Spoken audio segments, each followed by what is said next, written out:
ఎంత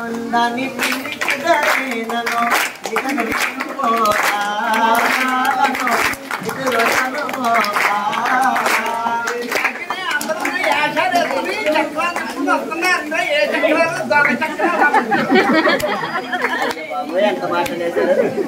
ఇంకొక వారు ప్రయత్నం చేద్దాం, ఏమంటారో చూద్దాం.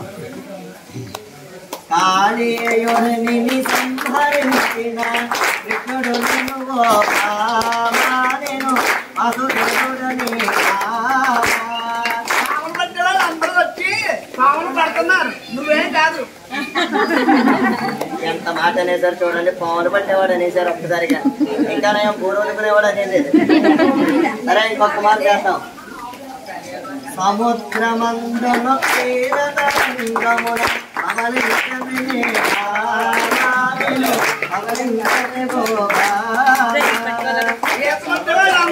సముద్రాన్ని తిరుగుతున్నారు.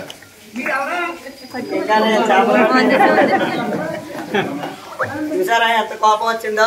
ఎక్కడ ఒక్క మారు కూడా అసలు అంగీకరించట్లేదు. సరే ఇంకా ఒక్క మారు మా చైర్మన్ గారి ద్వారా, బాలాజీ గారి ద్వారా ఒక్క మారు ప్రయత్నం చేద్దాం. ఒకసారి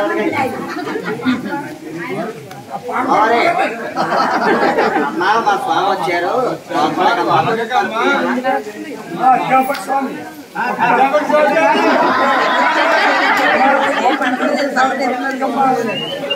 అందరూ స్వాములే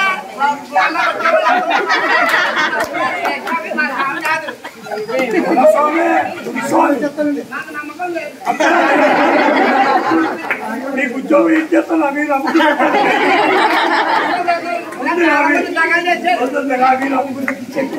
పాపం మా ఆయన అడిగినా అవ్వలేదు. సార్ భద్రరావు గారు ప్రయత్నం చేద్దాం. రండి.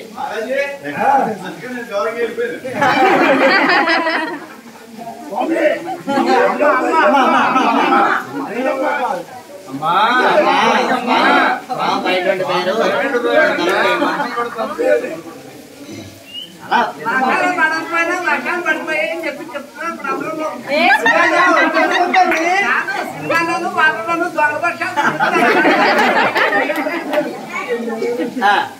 ఇంకా లాస్ట్ అండ్ ఫైనల్ గా అర్చక స్వామి ప్రార్థన చేయమందాం. స్వామి ఒకసారి దేవరారు ప్రార్థన చేయండి స్వామి గురించి. పాపం వర్షం పడిపోతుంది, ఆయన ఎక్కడంతా తడిసిపోతున్నాడు. నారాయణి నాకు వేసి వెంకటేశ్వర వేసి అమ్మ మా స్వామి వచ్చేసారు. స్వామి అనేటువంటి లోకాలు సత్తులోకి వచ్చారు. ఆయన వేడుకుంటా సందీపం స్వామి అమ్మ అమర్తారు. ఆయన గురుకాలు ఉంటారు. నాలుగు పుట్టారు రావాలి స్వామి అమ్మ సందీయమ్మ వస్తూనే ఉంటారు, వస్తూనే ఉంటారు. ఇది అంతే. సరే ఇంకా చివరిగా ప్రయత్నం చేద్దాం. పునిపురములో వేచేస్తున్న వెంకటేశ్వరుడని వెంకటేశ్వరుడని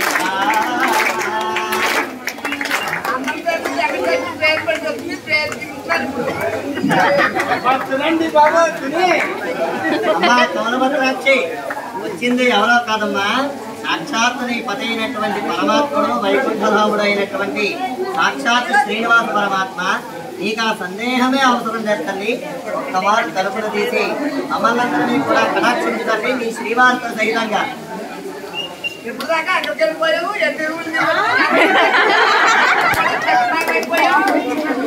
ఏదో స్వామి అలాగే భక్తులందరినీ కూడా రక్షించడానికి వెళ్ళాల్చాడు. ఏదో అలా జరిగిపోయింది, చెప్పకుండా వెళ్ళినందుకు క్షమించి ఒక్కమారు తలుపులు తీస్తే అర్థం పడుతుంది బాబా. చలేస్తాను స్వామికి ఒక్కమారు అనుసరించి తల్లి.